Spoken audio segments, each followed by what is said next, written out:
Greetings and bienvenue, midnight crew. Thank you for returning to this broadcast, and welcome to new viewers joining us for the first time.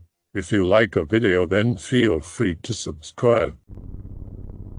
What do you think is hiding in the depths of the ocean? There seems to be a strange correlation between UFO activity and the Earth's ocean.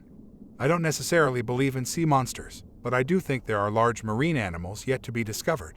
I used to take trips overnight fishing in the Atlantic, and I've seen some bizarre things at night time. From strange lights on the horizon that were clearly not ships, to very weird breaches on the surface that were clearly an animal but not whales or the like. It does seem like an ideal place to hide a covert base or research facility. I find it fascinating that we have so much evidence of UFO activity in the oceans. Like I said, I've seen some bizarre shit on the ocean at night. The kind of stuff you don't tell your friends because they'd probably think you've gone mad. Former Navy, yes sir. So you'd hear rumors from people on top of things you'd personally witness. Hey Anon, did you hear that we clocked X on radar last night and it disappeared? And so on. It got really unnerving at points. You're so isolated. So I think most of what I can share that relates to this thread isn't something that could put me in danger. I'm going to refrain from giving out the type of vessel and exact locations I was stationed, but here's some of the highlights. Multiple occasions of things being picked up on radar and disappearing. This was a regular occurrence and would have people even high up the chain spooked. We're talking about a weekly thing at some points. I have personally seen lights on the distant horizon that were definitely not ships or planes. Lights going under the water, for instance. Lights moving at a speed that easily surpassed what would be possible for all known craft. These were really freaky because you want to believe your eyes are just messing with you, but after so many occurrences you know what you're seeing. Those ships on the horizon that on closer inspection are either not actually there or are illusions of the light, fog, and surf. Perhaps not strictly paranormal, but creep all the same. As mentioned in my OP, nighttime surface breaches that on closer inspection don't look like your typical whale. And lastly, seeing sure signs that you're being tailed by submersibles of a foreign variety. Usually this could be explained by enemy, rival country vessels inspecting you. But let me assure you this is scary as all hell. My worst nightmares were being involved in the conflict at sea that kicked off the next World War. Mysterious under the ocean. In January 1960, the Argentine Navy discovered two huge vehicles believed to be strange-looking submarines in the bottom of Ensenada Bay, in the city of Ushuaia, Argentina. This supposedly submarine object travels at 3 times the speed of the world's most advanced submarines, which confuses many countries. Picture one of 4 most mysterious mystery submarine incidents in military history. Strange objects are believed to be submarines. After being confirmed that these strange objects are not the responsibility of any country, including the US and the Soviet Union, the navies of the countries have stripped tons of bombs in 10 consecutive days to the location of 2 objects anchored. The 2 submarines did not respond to the attack but ran away at terribly fast speeds that made the military stunned. Then mysteriously disappeared in the Atlantic Ocean. A month later, in the Caribbean Sea, the US Navy discovered another strange object moving at an incredible speed of 370 kilometers an hour. It's funny you mentioned seeing lights going underwater. I swear I read a book from a collection of occult PDFs of some official government man claiming that there are definitely UFOs hidden in the ocean. I don't have that collection anymore. But I know for a fact there is a book out there of other officials admitting the same exact thing.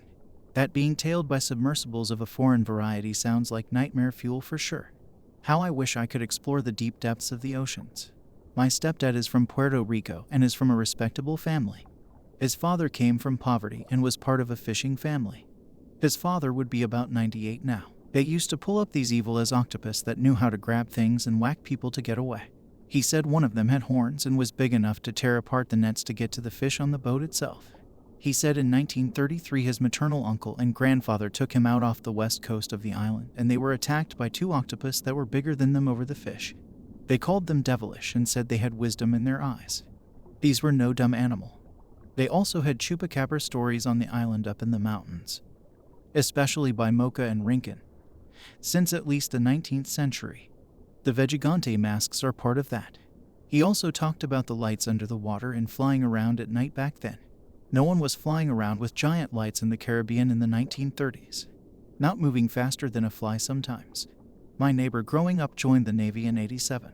He was much older than us. He said he saw that way out in the Atlantic when they were on a cruise to the Med. He said people were so nervous from it in '88. They were puking over the side constantly. First off, I'd like to thank you for offering this post to this thread. I enjoyed this because I've spent a fair amount of time on the Isle of Puerto Rico stationed. It was fantastic and the locals were always incredible to us sailors. I believe your stepfather and his father. The Caribbean is very unique. It's both a calm and chaotic sea. Those weird breaches I was talking about in the OP and other posts? They were mostly there. The local fishermen had lots of stories. I am a Spanish speaker myself, albeit of a different location. They would regale me and others with lots of colorful tales that were very convincing. They would show us scars and demand their friends corroborate. Sometimes these were very convincing. I don't know about octopi with horns, etc. I did hear from many Puerto Rico, Dominican Republic, Haitian, Cubano about lights on the water and lights under the water. I appreciate your time. Bless your step-grandfather's memory. Thanks, old man Sixto would appreciate it. He was one hell of a guy. He said he wished that he could have taken videos of how the island was back then. He said it was the Garden of Eden itself. He passed away in 2005. He wasn't the kind of dude that told crazy stories either. He was suave too. He said there were huge octopus in the Caribbean and giant squids off the north of the island. The lights were all on the west coast and the southwestern coasts.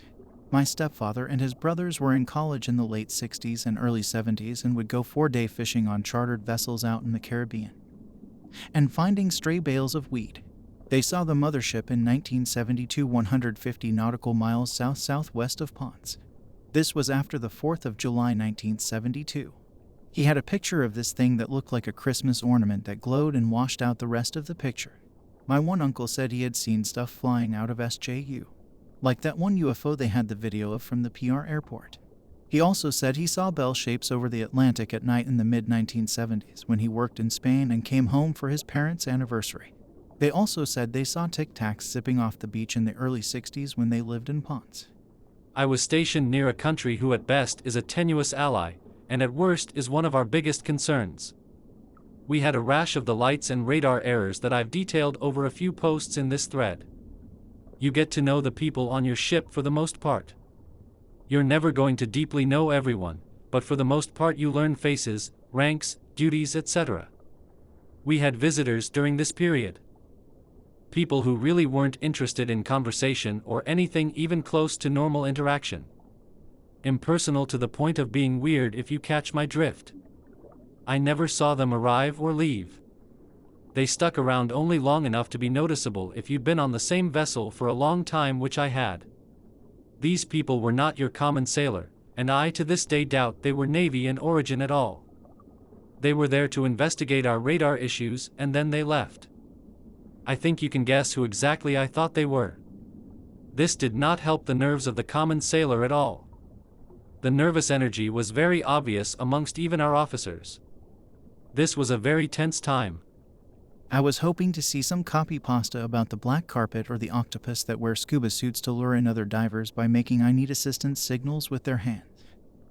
The diver said he approached it, realized the hand signals were wrong, and when he grabbed the other diver the body felt mushy, like it had no bones. When he told other divers about it, they said they'd heard similar stories from places where they have teams of divers working on rigs. They go missing anyway, no spooky stuff involved, but in some cases phantom divers appear and try to lure the others away. And we know from legitimate scientific study that octopus will hide inside empty shells to sneak up on the species that normally uses those shells. Be me, 8 or 9 years ago. Be into recreational diving. My friend Dan and I take a boat out on the ocean with our girlfriends. Plan to test out some new gear and equipment we'd purchased.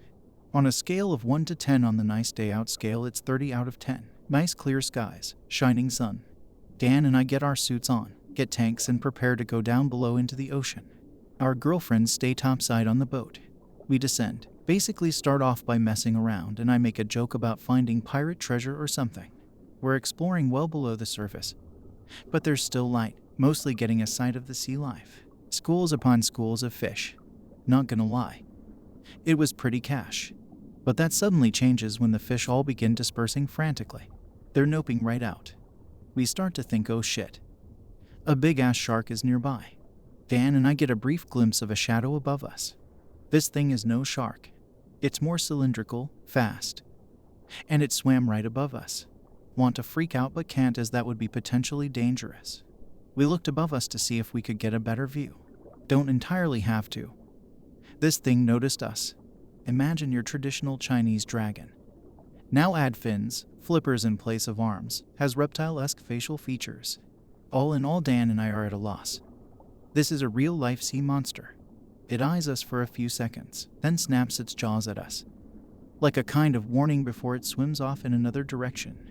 Dan and I use this as an opportunity to swim back up to the surface. We get back on the boat, begin swearing and screaming and freaking the ever-living out. The girls had seen some sort of dark outline sometime prior to our sighting. We nope out of that particular area, get back to the marina, and swear to never tell anyone what happened. Still dive, still do so in the ocean waters. But man, that entire day messed me right up. I know someone that works for the National Oceanic and Atmospheric Administration. The disclosure rumors are 100% true, and the species in question is aquatic. I don't expect anyone to believe me, and that's fine. I know a lot of BS gets posted on the internet for shits and giggles. I'm just sharing a story from a few weeks ago that I feel is relevant due to all the recent disclosure talk. I have a college friend that landed a job working for NOAA in a pretty high capacity. I won't say more than that to protect their privacy. Around the holidays, me and said friend were catching up, and they shifted the topic to aliens. This friend is very level-headed, and we usually don't talk about stuff like that. It's mostly family talk and work. They asked if I believed in aliens, to which I replied, I'd like to, but we simply don't have enough evidence. Their expression perked up, and they said, I'm going to tell you something, and I want you to take me absolutely seriously. Okay, where is this going? I thought. They never seemed so intense in a conversation before. So I braced for some kind of huge personal reveal or something. But they started talking about the Russian submarine incident that happened on July 1, 2019, where supposedly a fire broke out on board a nuclear-powered Russian sub and killed nearly everyone on board. According to reports from state-controlled Russian news services, 14 sailors died in the country's territorial waters that day, including 7 captains of the first rank and 2 so-called heroes of Russia, as a result of inhaling combustion products aboard a research submersible vehicle designated for studying the seafloor and the bottom of the world ocean in the interests of the Russian Navy. Allegedly, a fire broke out during bathymetric measurements, after which it was extinguished thanks to the self-sacrificing actions of the team, or so we're told. The incident is believed to have occurred off Russia's northern shore in the Barents Sea on that date. The submarine was later towed to the Russian North Fleet headquarters in Severomorsk, and an investigation began. My friend said that the submarine fire tale was nothing more than a cover story that Putin came up with in order to cover up what really happened. What actually happened is quite different than what was reported. The sub was apparently investigating an underwater base that is controlled by non-human entities. They got too close, and the sub was destroyed by these beings. My friend went on to detail how most world governments are aware of their presence, yet keep it undisclosed because of the ramifications to society it may have. Also, because we can't do anything to stop the entities, or to forcefully reveal them.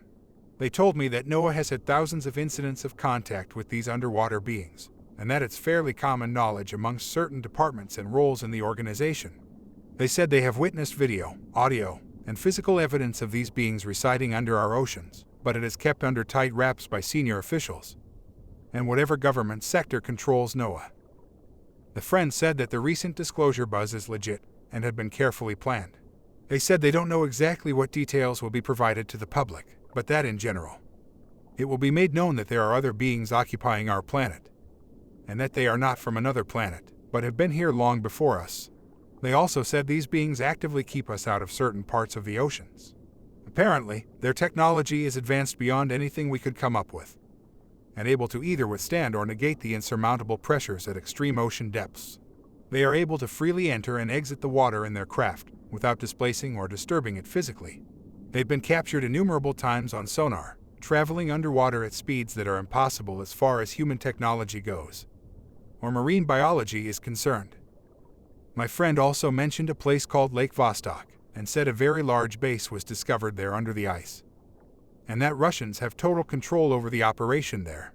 They also detailed that the entities have been witnessed outside of any craft, swimming in the ocean freely, by submersible surveillance devices, individual divers, and cameras positioned at the bottom of oil rig platforms.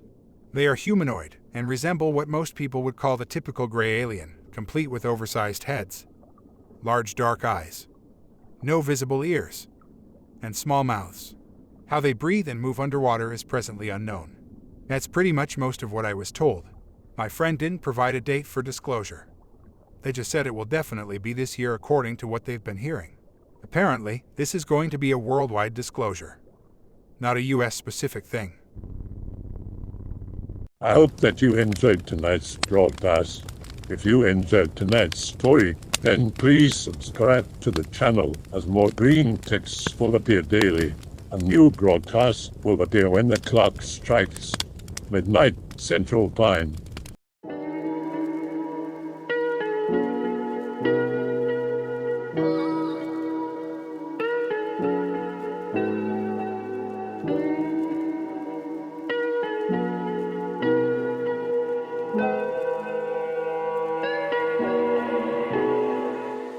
Remember to check out the Odyssey page in the description for a second archive of the channel's videos.